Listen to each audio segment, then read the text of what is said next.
And you can count on genuineness and inspiration. Eric Fromm had a wonderful quote, and he said, "Give that which is alive in you. If nothing is alive in you, you have nothing to give." And that all of those things that are alive in us, we need to give those to the people that we work with. Dr. Bird has become a popular and highly sought-after speaker, and it's not by chance. It's because he delivers a stimulating, moving, and memorable experience. Sean Casey, former University of Maine administrator, says, "In my 30 years as an administrator, I have had the opportunity to meet, hear, train with, and be inspired by some of the best speakers and intellects in the field of education. In that time, I have never met anyone better than Steve Birchak. He is simply one of the best." You know how it is with Murphy's Law, where you get into line and you notice that all the other ones just start moving at light speed? I was in one of those lines one day, and I'm standing in this line, though, and I look up, and there's this girl. She's 16 years old, and you know what they do, public humiliation. They put the in-training bar up there. And it's like the worst day of her life. It's probably the first day on the job, and everything is going wrong. The weight of the bananas, the broccoli is the wrong price, the check won't clear, and now the visa won't clear. And I look up, and this girl's having the worst day of her life. And now by the time we move up in the line, she's leaning on the counter, she's got tears in her eyes, and there was this little woman in front of me that she sets all her stuff on the counter, she reaches over, puts her hand on the girl's hand, she says, "Honey, hang in there. I just think you're doing a good job." And the girl comes back, she says, "You just made my day." And you know, I always remember that because I think, you know what, let's just back up. We're standing in this line, there's a half dozen of us there, and we're all feeling sorry for ourselves because we have more lines open, we should have this. And there's this woman who sees somebody in pain. She sees somebody in pain. And one of the things that happens with apathy is that we stop seeing people in their time of need. We stop seeing people in their time of need when we become apathetic. And of all the people on the line, it's this woman who took 5 seconds, a few words, and she made this girl's day.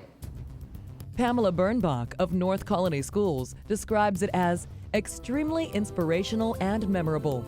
His presentation was so dynamic and motivational that the staff are still talking about it. Imagine yourself, though, if you signed on to do a job, and the first 5 times that you were going to be evaluated, you failed.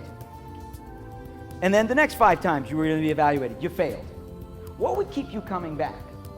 And I guarantee you, if you think about all the things that really took resilience and toughness, it was somebody there that says, "I believe in you."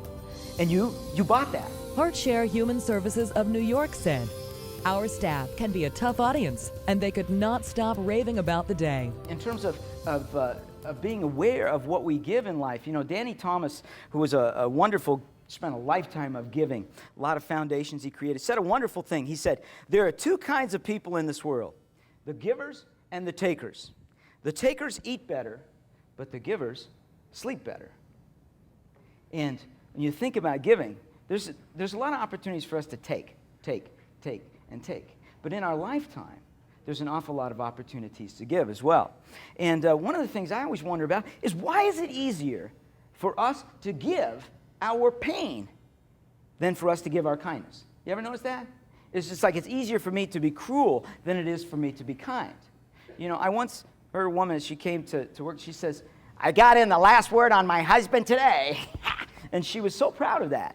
And I was thinking, wow, you know, I'll bet he ran off to work and kissed your picture. You know, but what are we expecting to do whenever we're bothered that the best we can come up with is giving people our cruelty? You know, and answering an act of cruelty with more cruelty only builds more cruelty.